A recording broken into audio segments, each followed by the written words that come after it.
All right, video number 2 for today. I just realized that all my videos had previously been uploaded with the camera like flipped horizontally. So anytime you were seeing anything, it was like the opposite. If that makes any sense, and it will make sense when I like show you something like this where there's writing on a box, because now you can read the box, whereas before it would have been backwards. Um, so anyway, I got that fixed, and we're about to get better audio quality because I've had some problems with this microphone on my Astro A40 not picking my voice up very well. So today we're going to be unboxing and testing this Rode NT USB microphone. It has really good reviews online, so we'll be doing that. And then more exciting, we'll be doing the an unboxing of the Cougar Conquer case. Definitely super stoked for that. I know a lot of my employees here have like been really excited to see it too. So we'll bring you along for the ride, and you can hear the difference in audio from this headset to my cell phone that we'll be using when we're unboxing the case, and then hopefully we'll have something with the new microphone, and I'm hoping it's the best audio quality. So let's jump into that.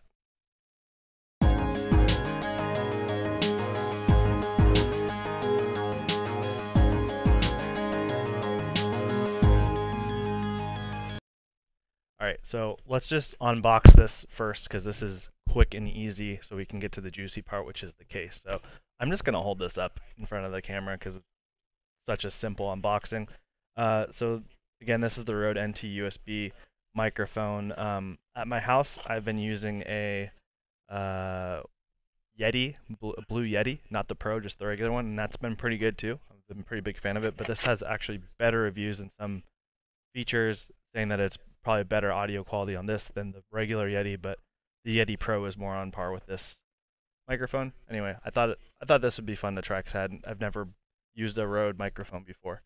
So this is it. This is the main unit. It has, I think they call that a pop filter, the big filter over the top. This thing is really heavy.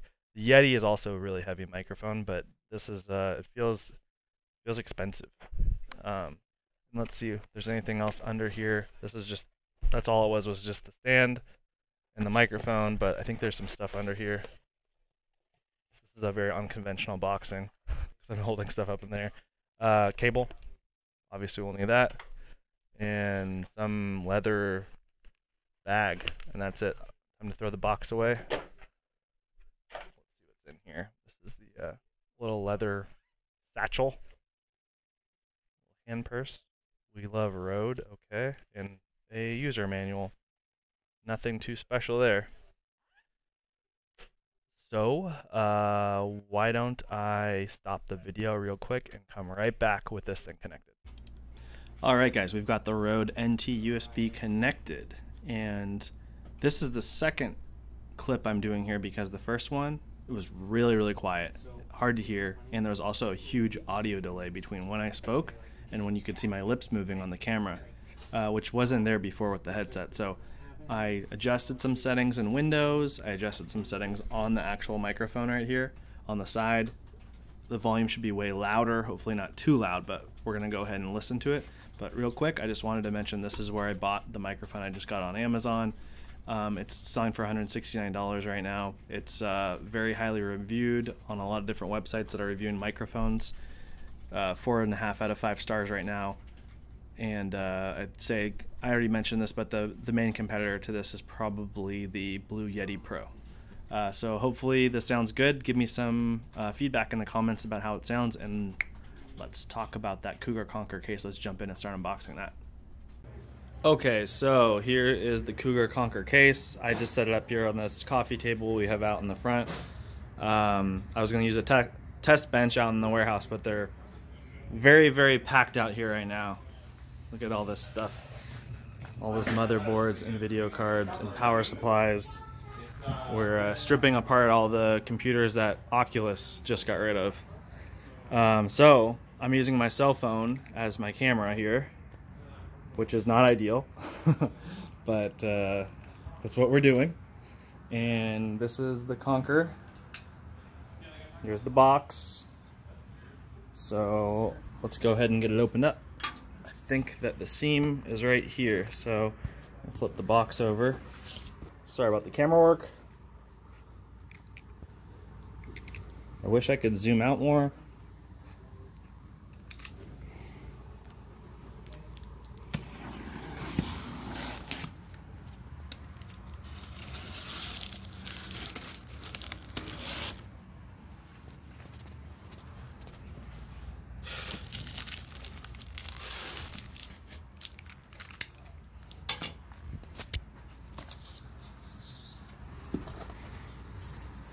I'm just walking circles around this thing.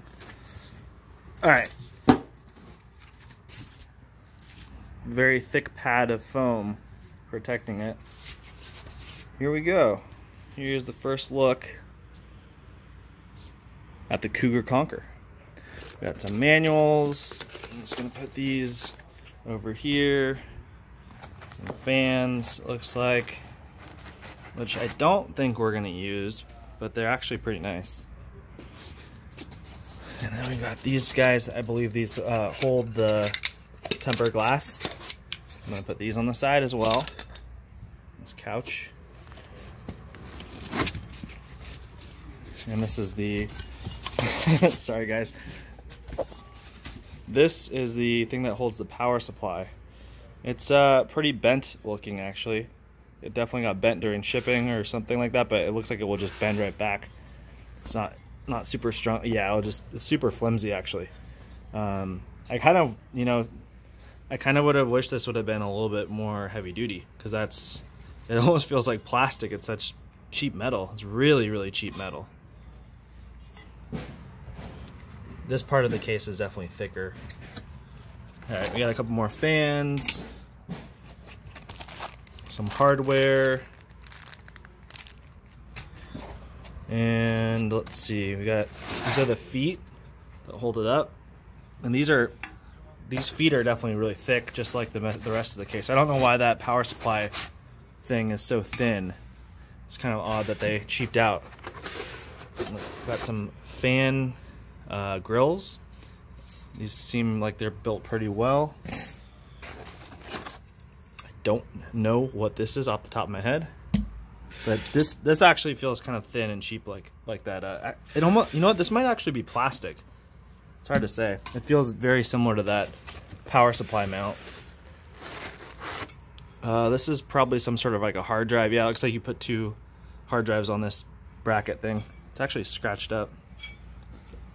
Brand new, scratched up. All right, so I'm trying to figure out how to go next. Okay, so that whole piece of foam came out. Throw that on the floor. And now we're getting to the case here. I probably should have had someone hold the camera while I open everything. Maybe next time, guys.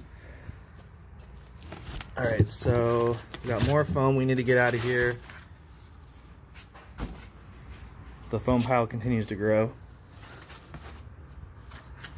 So it looks like the next thing we need to do is get the glass panels out. I'm gonna put these over here. Another piece of foam, add it to the pile. Another piece of glass. It's kind of hard to get out. All right, so we got one glass over here. And then I think I can take this next big piece of foam out. Add it to the pile of foam. And now I am free. Okay, so we've got the case out. Box is empty. We can put the case on here. But I think we've got some assembly to do. Now this is interesting. So I was mentioning that some of the case feels different than other places. This part right here has a similar, it feels like plastic. It feels like really thick, like PVC plastic. Same with the back plate. I think it is metal though, because it's cold. It's cold to the touch, but it has a funny feel to it. Now this part up here feels a lot thicker and more sturdy. It's interesting. I don't know. Maybe it's just because it's aluminum, but yeah. So that is pretty much the unboxing. We've got all these parts all over the couch. It's really not that many parts. I mean, we've got only 3 fans, which I think is a little bit odd. There's really spots for 5 fans. For a $250 case, these fans probably cost, 50 cents to build these in China. They could have gave all 5 fans. But it looks like we just have to put everything in its right spot now. Putting the feet on the bottom, getting all these metal guys in the right spot. But yeah, I think we're kind of ready to go ahead and start building it. What I'm going to do though is I'm going to mock up, show you what the motherboard looks like inside of this thing. So as a reminder, this is the Maximus 11 formula.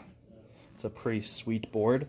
None of the risers are on here yet, so this is definitely just a mock-up.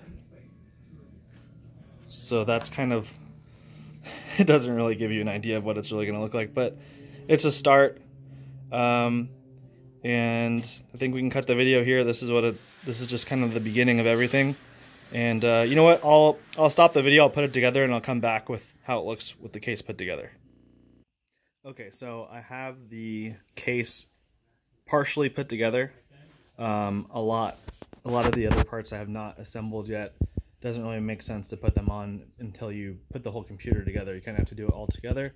So I'll show you those parts in a second here, but I want to kind of complain a little bit more. Fortunately, I'm going to be a big complainer here, guys, but there's some things I want to mention for you that are interested in this case, things I don't like. First of all, this orange does not look anything like what it's supposed to look like. Like this orange is what I was expecting. Like, here's the picture they show on the internet. That color orange, if I zoom, like, that's the same color. But this is like red. This is like a really dark orange. It's almost like a red. And it's like an anodized aluminum dark orange red. Not really what I was expecting. Like that's a red case. Look how close that is in color. So that's a little bit annoying because I did buy like bright orange coolant for this, and it's not going to match very well. So I may take this off and like spray paint it or vinyl wrap it or something. Also, let me get this other piece that was over here. This guy that I mentioned was bent, where this holds the power supply. That wasn't the end of the world. You can see how bent it is right there. Probably if I hold it, and that's fine. I'll bend it back. But the way this works is that there's 3 holes, 1, 2, 3, and so you get to pick where you want to put your power supply, probably based on how big it is and things of that nature. But when you would put this thing in the right spot, the angle of this piece, this flat piece right here, it's supposed to be perfectly parallel to the motherboard. And I mocked up the motherboard on here earlier, exactly lining up with the holes for the risers so that it was in the right spot. And this thing was so far off. And maybe I'll explain it better like this. So here's my motherboard, and here's the plate, right? So you want the plate to be like this so that it's like perfectly parallel, so it looks clean. Well, it's like that or something. It was all way off, and I did bend it back, and it's kind of parallel now, but the fact that it's not correct from the factory is a little bit annoying. I already mentioned that I think it's annoying that it only comes with 3 fans. And oh, the other thing that was really annoying was how bad the instructions are. So here are the instructions, and it's just like the pictures are terrible because it's all in black and white. So you can't really differentiate the parts very well when they're all black and white like this. It's really hard to tell what's going on. And it just wasn't easy. Like, I'll try to explain this as best I can. These feet right here, knowing if this is supposed to go on the inside or outside the case when you screw it together, there's no way to understand that from the instruction manual because the pictures are bad. I had to just guess, and I guessed right, but the manual is just terrible. They need to make, again, $250 case. I mean, spend $1 on ink. It's not even $1. It's like 25 cents for ink, and print the stuff out, or better, make a better manual for this thing. So that's just those are my complaints. But here it is, and the next video we will install the motherboard, we'll install the CPU, we'll unbox the CPU, and maybe some more stuff. Maybe we'll get some radiators installed too. But lots of stuff to do here, guys. So stay tuned for more videos. Thank you.